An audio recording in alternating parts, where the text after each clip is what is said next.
আসসালামু আলাইকুম ভিউয়ার্স, আশা করি সবাই ভালো আছেন। আজকে আপনাদের মাঝে আরেকটি নতুন ভিডিও নিয়ে হাজির হয়েছি। এটি হচ্ছে অটোমেটিক গিয়ারের গাড়ি, ট্রাকশন হুন্ডাই কোম্পানির গাড়ি। এটি একটি ভালো মূল্যবান দামি গাড়ি। এই গাড়ির আমি গিয়ার লিভার সম্পর্কে এবং ব্রেক পিকআপ টুকটাক আপনাদেরকে দেখাবো। অবশ্যই ভিডিওটি শেষ পর্যন্ত দেখবেন।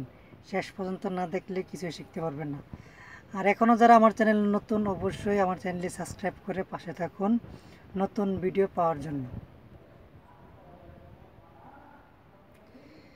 এই গিয়ারটি হচ্ছে অটোমেটিক গিয়ার, যেহেতু এটা ম্যানুয়াল না, অটোমেটিক গিয়ার। আপনাদেরকে কোম্পানি কিছু গিয়ার নির্দেশনা দিয়ে দিয়েছে, আমি সেগুলাই আগে আপনাদেরকে দেখাবো। এই গিয়ার লিভারের আপনার এই সাইডে একটি পুশ বাটন আছে, এই পাশে সামনে। এই পুশ বাটনে চাপ না দিলে কিন্তু গিয়ার লিভারটি আপ ডাউন হবে না, মানে কোনো গিয়ারে পড়বে না এই পুশ বাটনটি চাপ না দিলে। তো গিয়ার নির্দেশনাগুলো আপনাদেরকে আগে আমি বলছি। এখন যেহেতু গাড়িটি বন্ধ আছে, তাই পিতে পার্কিং। পি গিয়ারে তখনই থাকবে, গাড়িটি যখন বন্ধ থাকবে, পার্কিং অবস্থায় থাকবে, তখন পিতে থাকবে। পির পরে হচ্ছে আর মানে রিভার্স। আরে দিলে শুধু পিছনে যাবে, ব্যাগে যাবে। আর গিয়ারে ফালাইলে শুধু ব্যাগে যাবে। এন মানে নিউট্রাল, মানে গিয়ার ফ্রি, সামনেও যাবে না পিছনেও যাবে না। এন গিয়ার তখনই ব্যবহার করা লাগে যখন আপনি গাড়িটি যানজটে বসে থাকবেন, অনেকক্ষণ দীর্ঘক্ষণ জামে বসে আছেন, তখন সেই ক্ষেত্রে এন গিয়ারে ফেলে তারপরে বসে থাকবেন। তারপর হচ্ছে আপনার ডিতে ড্রাইভ। ডিতে নর্মালি সবাই চালা, সবসময় ডিতে সবাই চালা। তারপর হচ্ছে প্লাস বলতে হচ্ছে এটি আপনার লং রুটের ক্ষেত্রে। আপনি লং রুটে গেছেন, আপনার অনেক স্পিড উঠানোর দরকার, সেই ক্ষেত্রে এই প্লাস গিয়ারটা ব্যবহার করা লাগে। মানে এক এক গাড়িতে কোনো গাড়িতে আছে ওভার ড্রাইভ, কোনো গাড়িতে আছে থ্রি, কোনো গাড়িতে আছে প্লাস, এরকম আর কি। আপনার ডির পরের গিয়ারটাই হচ্ছে এই প্লাস হচ্ছে ওভার ড্রাইভ। এই গিয়ারটি তখন ইউজ করা লাগে আপনি লং রুটে যাচ্ছেন, আপনার অনেক স্পিড দরকার, অন্য গাড়িকে ওভারটেক করার দরকার, সেই ক্ষেত্রে এই প্লাস গিয়ারে ফালাইতে হয়। তা আমি আপনাদেরকে গিয়ারগুলো ফালাই দেখাচ্ছি। আগে আপনার সুইচ দেওয়া লাগবে।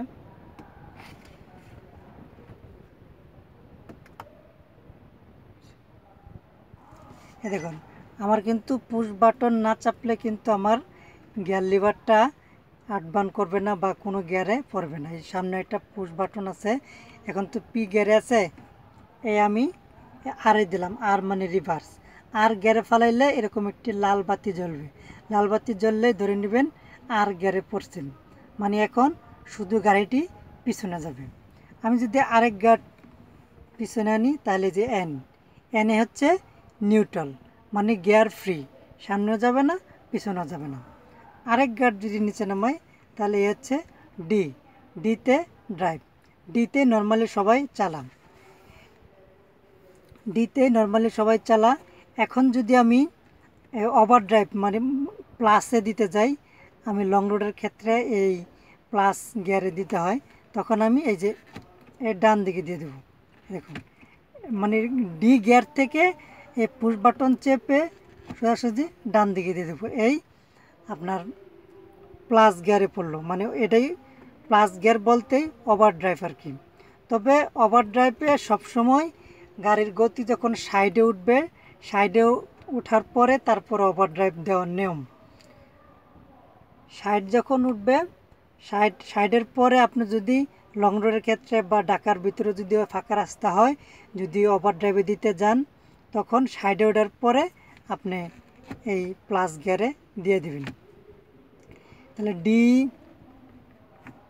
এন আর পি, ঠিক আছে। অবশ্যই গিয়ারটি অবশ্যই বুঝতে পারছেন। আর এটি হচ্ছে হ্যান্ড ব্রেক। আপনি যখন জামজটে আপনার এন গিয়ারে ফালাবেন, তখন কিন্তু আপনার গিয়ার ফ্রি হয়ে যাবে, তখন কিন্তু চাকায় কোনো থাকবে না। যদি আপনার গাড়িটি কোনো ঢালু থাকে তাহলে কিন্তু এমনি এমনি যেতে থাকবে। সেই ক্ষেত্রে হ্যান্ড গিয়ারে ফালানোর পরে এই পুশ বাটনটা চেপে হ্যান্ড ব্রেকটি তুলে বসে থাকবেন। ঠিক আছে।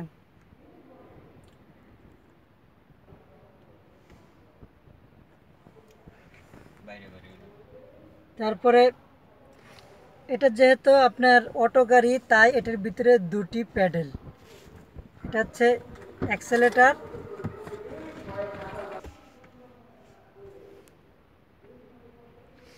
আপনার যেহেতু এটি অটোমেটিক গাড়ি তাই এটিতে দুটি প্যাডেল। এটি শুধু ডান পায়ে চালাতে হয়, দুই পায়ের কোনো কাজ নেই। এই ডান পায়েই এই অ্যাক্সেলেটার এবং ব্রেক। এটার নাম হচ্ছে অ্যাক্সেলেটার বা পিক আপ, দুইটা একই জিনিস। এটা আপনার ডি গিয়ারে ফালানোর পরে, ডি গিয়ার বা গিয়ার প্লাস যেটি বলেন, ফালানোর পরে এটাতে যত জোরে পাড়া দিবেন তত আপনার গতি বাড়বে, তত স্পিড বাড়বে। আর এটা হচ্ছে ব্রেক, এটাতে পাড়া দিলে তাৎক্ষণিক আপনার গাড়িটি থেমে যাবে, ব্রেক হয়ে যাবে। তো অনেকের নতুনদের ক্ষেত্রে হচ্ছে কি এই দুইটা জিনিস একটু গুলায় ফেলাম। আপনার অনেক সময় দেখা যাচ্ছে ব্রেকে পাড়া দিতে গিয়ে অ্যাক্সেলেটারে পাড়া দেয়, তাই গাড়িটি অ্যাক্সিডেন্ট হয়ে যাওয়ার সম্ভাবনা থাকে। তাই এই দুইটি জিনিস খুব ভালো করে ফলো রাখবেন। এটা হচ্ছে অ্যাক্সেলেটার, এটা হচ্ছে ব্রেক।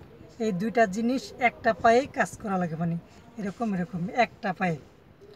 যদি আপনার ম্যানুয়াল গাড়ি থাকতো তাহলে এখানে আরেকটা প্যাডেল থাকতো, সেটি হচ্ছে ক্লাসের। এটি যেহেতু অটোমেটিক গাড়ি তাই দুটি প্যাডেল, অ্যাক্সেলেটার এবং ব্রেক।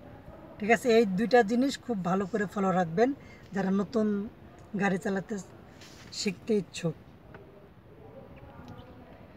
আচ্ছা ঠিক আছে বন্ধুরা, তাহলে আজকে এই পর্যন্তই। আরও সামনে নতুন অন্য বিষয় নিয়ে আসার চেষ্টা করব অবশ্যই। সে পর্যন্ত সবাই ভালো থাকবেন, সবার জন্য দোয়া করি, আমার জন্য দোয়া করবেন। আসসালামু আলাইকুম।